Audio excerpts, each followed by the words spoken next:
you just said it, for the first 4 years, you didn't do much, but then it took off, right? And in many of your discussions, you talk about this, we're being in a unique period of history. Yes. So you saw some indications. Yes. Can you elaborate on that, on the key converging trends across all industries that you saw?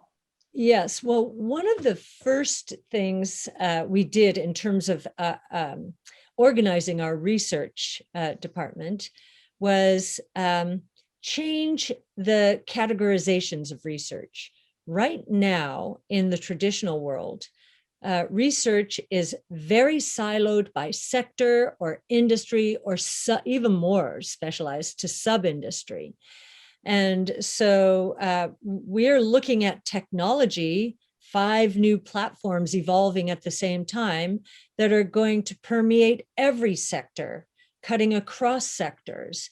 And so, and these technologies are converging. So the 5 technologies, these are the foundational platforms. So DNA sequencing, robotics, energy storage, artificial intelligence, and blockchain technology.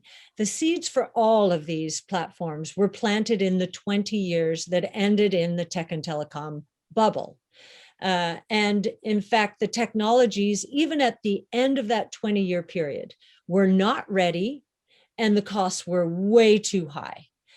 So we've had 25 years of gestation of these 5 platforms. The way we've organized our research is our analysts are specialists on the technologies involved in these 5 platforms. There are 14 technologies.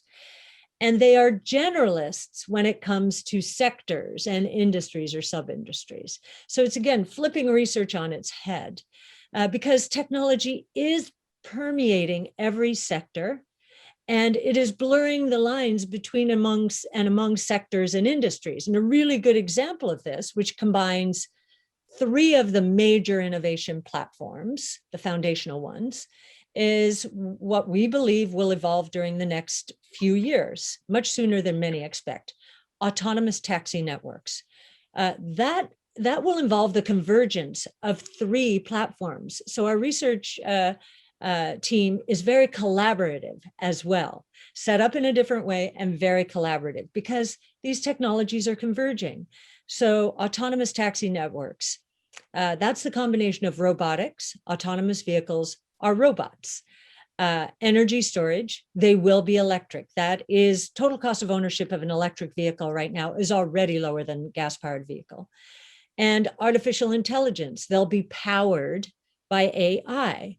And so we've got 3 different analysts on these areas who are collaborating and building these models. We're set up very different from any other financial firm.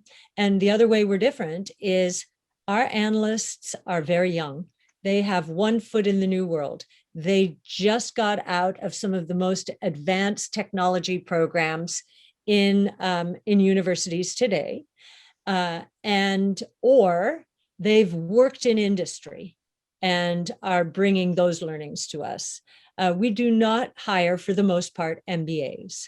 And the reason is, this is a little Bernstein-esque from my days at AllianceBernstein.